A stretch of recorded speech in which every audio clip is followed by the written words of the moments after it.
Bueno, muchas gracias por asistir a este taller. El taller que nos convoca es sobre la planificación del curso y la agenda de la semana. ¿Por qué tiene este título este taller? Porque hemos visto dentro de lo que nos ha tocado revisar como área, el tema de la planificación impacta dos elementos bien relevantes que son los elementos donde nos vamos a centrar en esta presentación. Bueno, mi nombre es Felipe Celerí, soy el coordinador del área para el aprendizaje de Ingeniería y Ciencias, alias A2IC. Ahí está mi mail, me pueden contactar si es que quisieran seguir conversando de este tema o otros temas para algún apoyo que requiera el equipo docente de su curso, o ustedes particularmente, si tienen alguna duda, nosotros estamos totalmente dispuestos a acompañarlos. Bien, entonces, los puntos de esta sesión, de la parte expositiva que vamos a hacer, es un poco revisar algunos aprendizajes de otoño 2020, algunas cosas que hemos revisado en nuestra encuesta a profesores que publicamos hace un tiempo y ya tenemos los resultados, algunas otras conversaciones, reflexiones y artículos que hemos estado leyendo, vamos a poner sobre la mesa algunas claves. Desde ahí aparecen ciertos elementos que son particularmente importantes en el ámbito de la planificación. Y vamos a llevar a este punto, que es un poco el avance de lo que va a pasar, y cómo la planificación puede afectar el clima de aprendizaje, la confianza que tengan los estudiantes para tal o cual, para participar del curso, y cómo tener una agenda clara para nuestros estudiantes también se vuelve un elemento principal. ¿Y por qué? Vamos a hacer una bajada de estos elementos a consejos muy prácticos como resumen, y con eso vamos a ir cerrando la presentación de hoy. Bien, entonces, ¿cómo partimos? Cuando partimos este semestre, allá por marzo, mediados de marzo, ¿no? Después de una primera semana de presencialidad que alcanzamos a tener en la facultad, y por supuesto, porque no teníamos mucha experiencia, ¿no? Lo que naturalmente se trató de hacer es emular lo presencial, ¿no? De tratar de hacer una experiencia para los estudiantes lo más cercana a lo que era el curso presencial.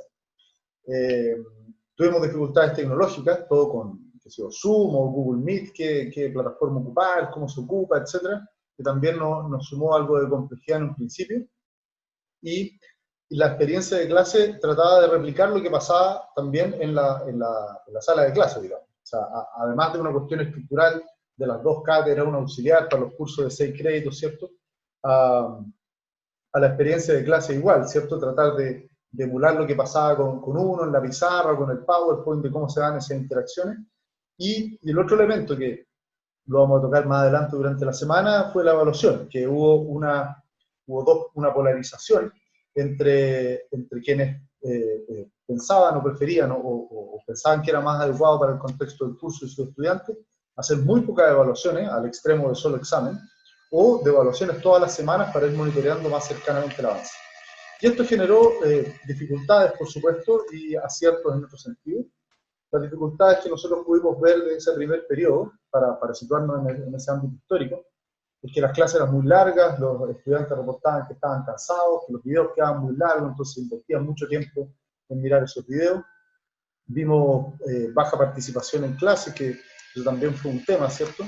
Y no era claro que el feedback estaba siendo recibido por los estudiantes, digamos, la retroalimentación sobre cómo iba su aprendizaje, sobre si estaban aprendiendo o no, y qué errores tenían, qué sí. Y hubo una polarización también entre alta carga académica versus alta ansiedad. Esto lo vamos a mencionar en los 3 talleres porque es algo interesante de tener en cuenta. Por un lado está la carga, ¿no? Que por ejemplo, si estuviésemos hablando de evaluaciones, cuando pensamos el curso y pensamos en muchas evaluaciones, por ejemplo una por semana, los estudiantes se van a sentir recargados porque van a tener que hacer mucha pega toda la semana. Eso tiene como ciertos elementos malos y ciertos elementos buenos. Lo bueno es que va a tener una retroalimentación muy rápida y muy constante de cómo está yendo, ¿cierto? Versus otro sistema que podría tener muy pocas evaluaciones, donde el estudiante va a ser ciego a cómo va avanzando, y lo que le va a generar puede ser una alta ansiedad, de no sé cómo me está yendo en el curso, no sé qué va a pasar, y se genera ansiedad. Entonces estos dos elementos son elementos como para poner en una balanza, que es un equilibrio delicado, al momento de pensar en un curso online, que por alguna razón esto, psicológicamente creo yo, sube de nivel versus en una versión presencial donde estas cosas no son tan fuertes, creo yo, este equilibrio no lo veíamos tan fuerte en el ámbito presencial. Y una cosa que hemos visto pasar y que es un tema central de este taller es que tenemos bastante evidencia que hay un manejo pobre del tiempo autónomo de nuestros estudiantes, y en ese sentido nosotros podemos apoyarlo como profesores y equipo docente, podemos apoyar en ese sentido. Dentro de las cosas que hemos visto de profesores, ya sea de la facultad o de fuera de la facultad, experiencias internacionales también, es que hay algunas iniciativas, algunas lógicas que son interesantes de ver, y que en general vemos que hay un cierto nivel de evidencia, algunos más profundos que otros, que dan resultados. Primero, esta primera decisión de dejar los contenidos de manera sincrónica y en videos cortos. Entonces, eso es una primera cosa que vimos varios profesores probarlo. Hoy día en la mañana, en el panel con Cristian Ile y Cristian Salgado, ellos mencionaban que habían tomado esa estrategia después de un tiempo del curso, y habían visto ciertas mejoras, digamos, en la dinámica del curso. Y participar, estimular la participación desde el diseño. Es distinta la participación en una clase online que en una instancia presencial. Entonces ahí hay también algunos elementos que podemos poner sobre la mesa. La agenda de la semana, nosotros en algunas conversaciones con estudiantes mencionaban lo importante que era, o reportaban que, comillas, el curso era mejor, entre comillas, cuando el profe hacía el ejercicio muy simple de listar las cosas que iban a pasar esta semana y dar alguna guía pequeña, mínima, de cómo abordar el contenido, qué sé yo, leer el apunte de tal página a tal página, y la clase del martes se va a tratar de esto, entonces lean esto antes. Eso era muy relajante para ellos, porque podían mejorar su tiempo autónomo. Y la regulación de la cantidad de evaluaciones, eso fue algo que empezó a pasar durante el tiempo, y algunas buenas pretensiones. Yo vi algunos cursos que tenían una cantidad de evaluaciones muy alta, con un buen espíritu, por supuesto, pero eso estaba generando mucha sobrecarga en el estudiante y se llegó a cierto equilibrio durante ese periodo. Entonces hubo varios aprendizajes interesantes, varias cosas que se probaron, y vimos varias mejoras también. Por ejemplo, los videos cortos son de fácil navegación. Eso es una cosa que también es un elemento interesante que en algunos de nuestros documentos se menciona. En un video largo, digamos largo más de 10 minutos, si uno ocupa YouTube, uno puede ponerle una etiqueta a un minuto determinado del video. Y entonces de esa manera uno puede, por ejemplo, cuando está el video de esta presentación, yo puedo poner aquí una etiqueta aprendizajes de otoño, ¿cierto? De la segunda parte, entonces así uno va directamente ahí, no tiene que ver el video completo, que va a ser de 20, 30 minutos, ¿cierto? Sino que uno puede ir directo al punto que quiere revisar. Y para los estudiantes puede ser muy agradable tener esa manera. ¿Cómo generar mayor confianza para participar en clase es un tema? Vamos a tocarlo acá. Algunas claves tienen, algunos profesores les fue bien con algunas herramientas, algunas cosas que probaron. Mejorar el manejo del tiempo autónomo con temas de mostrar la agenda de la semana, que por supuesto que para eso uno requiere tener una planificación resuelta de antes, ¿cierto? Para poder decirle a otro cómo se trata el curso, y eso van a haber algunas indicaciones al final de esta presentación. Y tener un buen equilibrio entre las evaluaciones, que eso lo vamos a tocar el jueves en el taller más propiamente tal. Es un poco lo que hemos visto durante, digamos, la segunda mitad del semestre de otoño. Bien, para ir ya más directo al grano, hay varios elementos que están sobre la mesa en cuanto a planificación, cuando uno piensa el curso, ¿no? Uno de esos que ha sido complejo de decidir es el tema de los contenidos esenciales, o contenidos nucleares, que los documentos de Casa Central nos hablan de contenidos nucleares.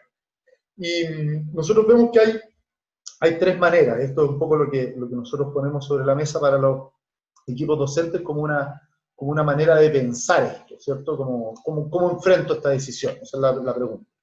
Y una manera de enfrentarla es esta. Entonces, primero, preguntarse si uno puede sacar así, como pegarle un corte directamente a una unidad completa del curso, o un trozo de una unidad, y no ni siquiera pensar, ni siquiera mirar. Y para eso, por supuesto, que para tomar una decisión tan fuerte, que es difícil, o sea, como que es una estrategia que es bien que hay que pensarla con cuidado. Lo importante es mirar los cursos futuros y ver si eso es un requisito, si ese contenido es muy, muy, muy central para cursos futuros, muy clave para cursos futuros. Eso requiere, por supuesto, de una mirada más global a la malla, de mirar hacia adelante en el avance curricular de estudiantes, ¿cierto? Y ver eso, por supuesto, a nivel departamental, ¿no? Si estamos hablando de nivel de licenciatura o especialidad, habría que mirarlo en ese scope. Para el curso plan común es un poco más complejo hacer este ejercicio, porque es mucho más difícil ver cuáles son todas las hebras, ¿no?, de las que salen los cursos de plan común en cada una de las carreras.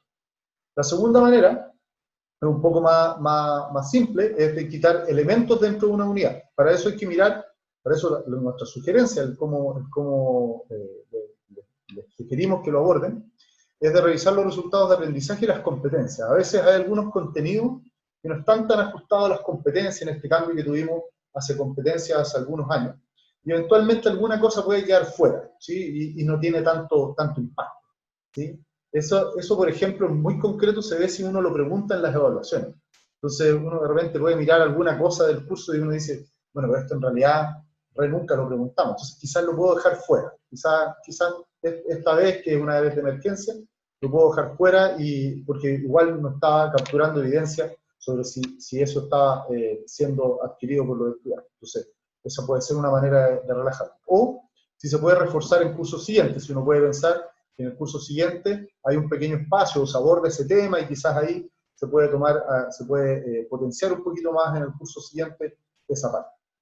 Y lo tercero, ya que pienso que es el nivel más fácil, digamos, en esta ruta de profundidad, es dejar pequeñas cosas fuera. Por ejemplo, una extensión de un contenido, la introducción del contenido. Los que me conocen saben que yo soy ingeniero matemático y he dictado muchas veces cursos de matemáticas. Entonces, a veces hay alguna demostración de un teorema. En realidad, uno lo que pregunta es la aplicación del teorema. Entonces, la demostración quizá uno la puede dejar para leer, porque en realidad, si bien es interesante, qué sé yo, esa demostración se puede quedar fuera. Y otras que, por ejemplo, son mucho más profundas, digamos, o esconden un mecanismo de pensar que efectivamente eso no estaría bien dejarlo fuera, pero eventualmente algunas de esas pequeñas cosas se pueden dejar afuera. O alguna cosa que se pueda dejar para la auxiliar, que quizás basta con un enunciado simple y ponerse a aplicar un par de cositas y ya está, y con eso nos contentamos con que esa parte quede resuelta. Y así podemos ir limpiando quizás algunas cosas y sacando un poco de elementos por sobre para este tema, ¿sí? Para poder liberar un poco de tiempo en la agenda, porque por ejemplo, para el próximo semestre, ustedes sabrán que la indicación de Casa Central es que nuestros semestres duran 14 semanas en vez de 15, entonces vamos a tener un poco menos de tiempo para hacer los cursos.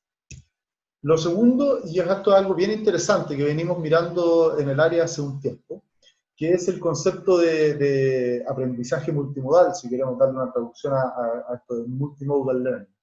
Hay un estudio particularmente que está compartido dentro de nuestros documentos que hemos estado publicando en este tiempo, que hace un estudio de comparar qué pasa con grupos de estudiantes cuando se someten a distintas formas, distintos formatos de entregar el contenido o las competencias, qué sé yo, todo el tema. Algunos los someten a poner, o sea, le entregan la PPT, le entregan un video, le entregan una lectura, y los estudiantes van tomando uno u otro dependiendo de qué momento, y van así armando en conjunto esa manera de aprender.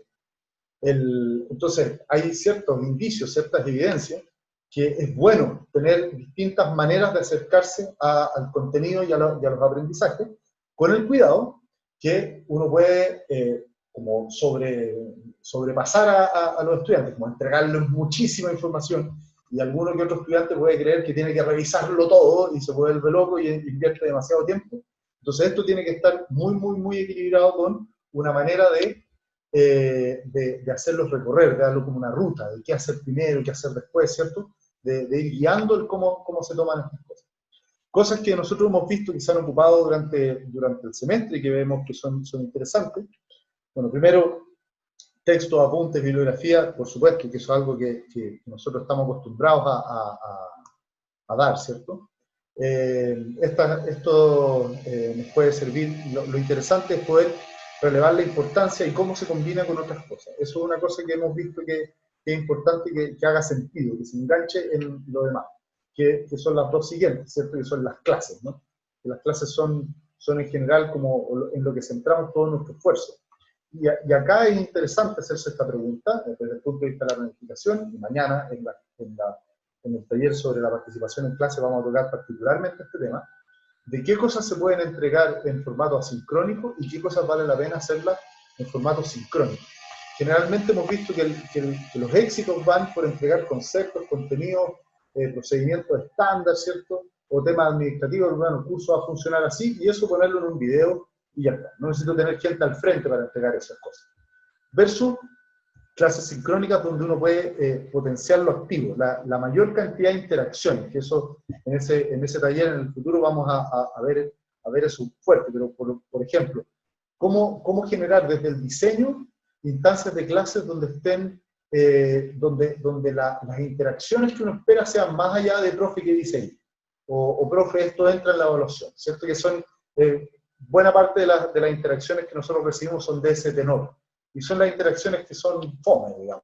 Entonces, en las clases, preguntarse qué cosas se pueden hacer sincrónicas y asincrónicas, pensando en que lo sincrónico potencie la parte de interacciones de alta calidad, ¿cierto? De interacciones que tienen que ver con la reflexión sobre el contenido, con procedimientos que son complejos, preguntas que sean interesantes, como por ejemplo si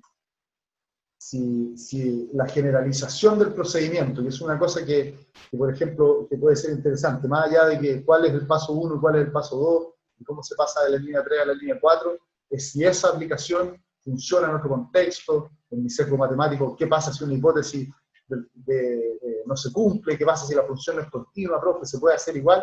Ese tipo de preguntas son las que nos llenan, por supuesto, que podemos hablar del contenido más profundamente. Y otra cosa que también es interesante de planificar son las consultas personalizadas. Es muy difícil hoy día o sea, se pierde esta parte que era tan fácil antes, ¿no? Que el estudiante se acercara a nosotros al final de la clase, ¿cierto? Y nos hacía una pregunta rápida sobre lo que había pasado, y nos íbamos caminando, ¿cierto?, por el patio respondiendo. Eso ya no existe. Entonces ahí eso es algo que tendríamos que empujarlo un poquito, como con mayor energía, digamos, a que ocurra de manera espontánea.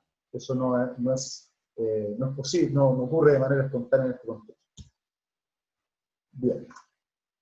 Otro elemento, este elemento es una cosa que era inesperada, digamos, dentro de lo que se habla de educación, del concepto ya más pedagógico, ¿cierto? Como los conceptos clásicos, no necesariamente, o no es tan claro que hay un link entre la planificación y el clima de aprendizaje, ¿cierto? Que la confianza que tengan nuestros estudiantes para participar, para preguntar, etc.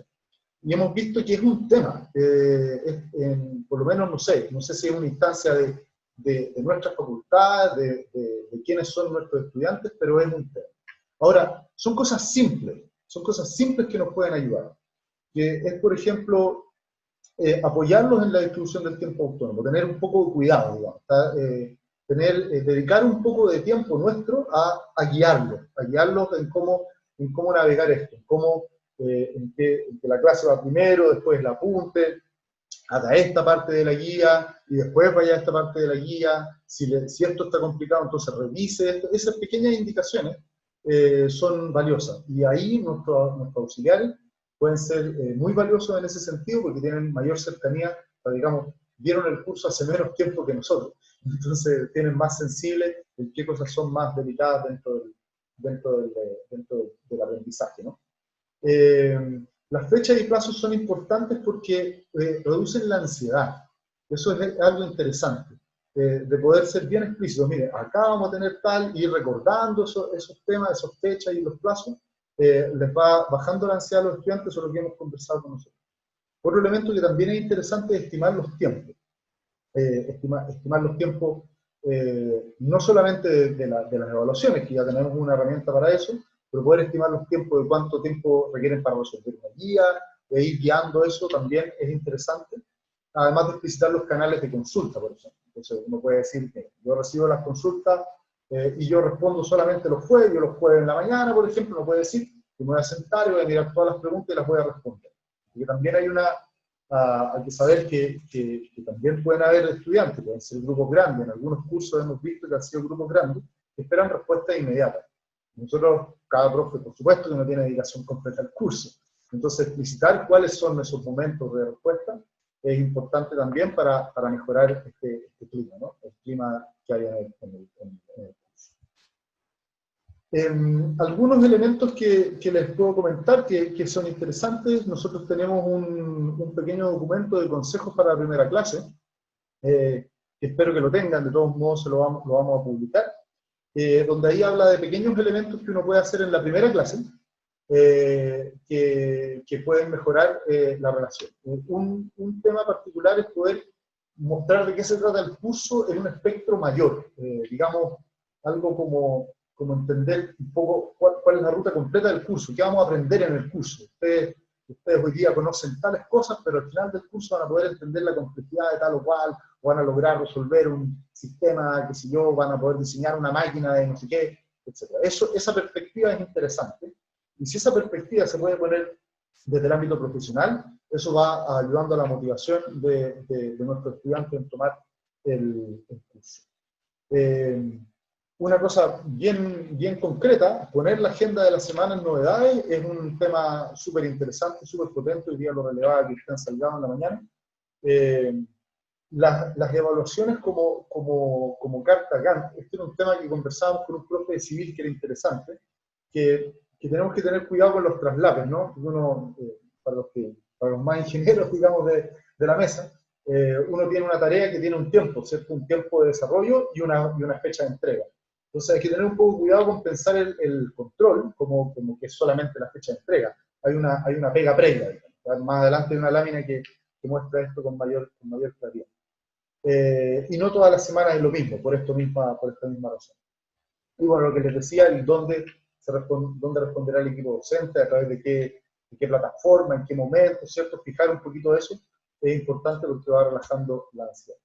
Entonces, esto es una cuestión bien práctica que lo sugerimos, están nuestros documentos también un poco más desarrollados, los documentos están un poquito más viejos, pero aquí tienen un esquema, por supuesto, un ejemplo súper así grueso. Evidentemente las cosas pueden ser un poquito más finas de lo que está puesto acá. Entonces, en una semana cualquiera, ¿no? Uno podría decir, bueno, esto es lo que va a pasar en la semana, y uno puede hacer este ejercicio, ¿no? Vamos a tener dos clases, ¿cierto? Sincrónicas, ¿sí? Donde nos vamos a conectar todos, y vamos a conversar sobre diferentes temas, donde ahí uno puede explicitar cuáles son los temas que se van a ver en esas clases, ¿no?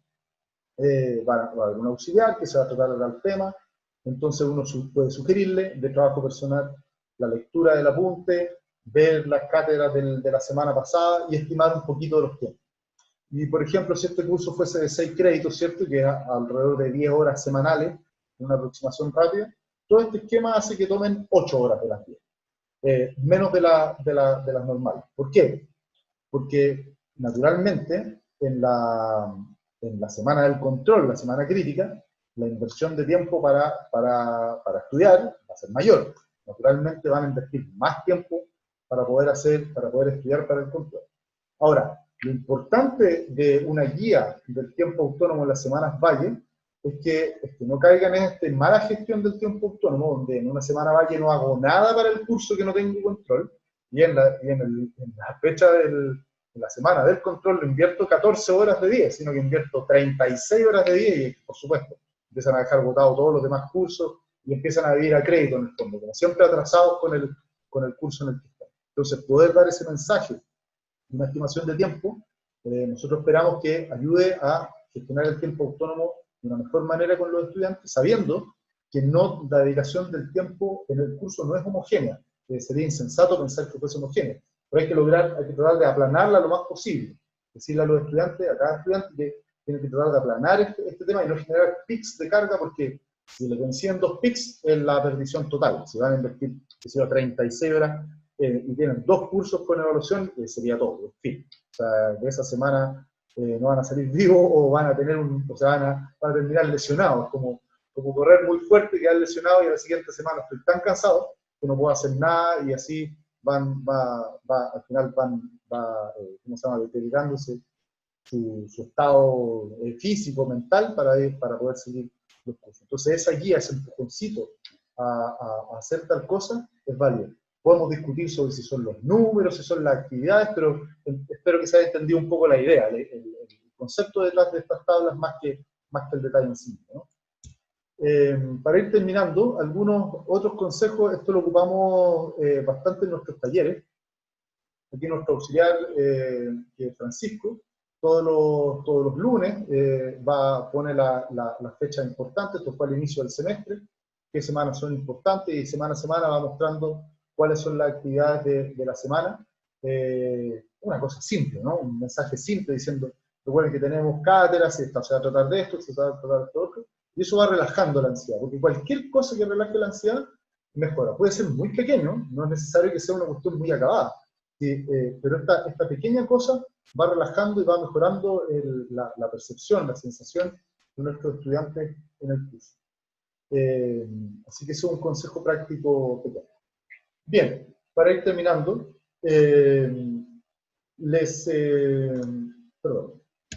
para ir terminando, hay varias cosas que son interesantes de mencionar. Lo primero es que la manera de abordar un curso en formato remoto, en formato de distancia, como el nuestro, es bien distinto a la parte presencial. Hay varias cosas desde el pensar el curso que cambian. Y es importante saber que cambian, es importante pensarlo como algo diferente. Eso yo creo que lo hemos aprendido la gran mayoría, y aquí hay algunos elementos un poquito más concretos de una mirada más amplia de lo que ha pasado en la facultad. Los contenidos esenciales son un tema, porque tenemos menos tiempo, y por todos lados tenemos ciertas restricciones, cuestiones que vienen desde Casa Central y cuestiones que vemos que en la práctica no podemos hacer. Demasiadas clases presenciales, o sea, sincrónicas, digamos, fueron un gran tema al principio, hubo un reporte de sobrecarga, los estudiantes estaban muy complicados con ese tema, entonces tenemos que lograr, de alguna manera, a través de reducir contenido, hacer un equilibrio. Y para eso, 3 niveles de decisiones son lo que nosotros proponemos, con una guía más concreta para cómo abordarlo. Es interesante, y es súper interesante, lo recalco, poner en equilibrio, poder tomar la decisión entre qué va sincrónico y qué va asincrónico, ¿sí? Y nosotros vemos que desde el punto de vista de la planificación, y insisto que en los talleres y conversatorios sobre la participación en clases esto lo vamos a tocar en mayor profundidad, el tema central, nos parece y hemos visto, es la interacción. Es que las actividades que sean sincrónicas logren la mayor calidad de interacción. Ojalá alto número, pero en muy buena calidad. Que se discuta sobre el tema que ponemos sobre la mesa, y no solamente que se pregunten cosas administrativas o de qué dice ahí, ¿sí? Cuidar la planificación desde el punto de vista de los estudiantes es un poco este ejercicio, ¿no? El ejercicio del tiempo autónomo. Y que uno como profe uno se lanza a hacer cosas, pero cuando uno lo piensa del otro lado, ¿ya? ¿Qué es lo que debería hacer un estudiante para que le vaya más o menos bien en el curso? Y ponerse desde ese punto de vista y desde ahí comunicar es un elemento que les va bajando la ansiedad a estudiantes, y uno puede también, si uno monitorea el tiempo invertido por estudiante, haciendo ajustes, ¿sí? Quizás se me pasó la mano, quizás esta cosa tengo que dejarla afuera, quizás hay que reforzar por acá, etc. Y uno puede ir ajustando eso para que tengamos menos nivel de reporte de sobrecarga de nuestros estudiantes. Bien, pues, con eso terminamos, cerramos la sesión.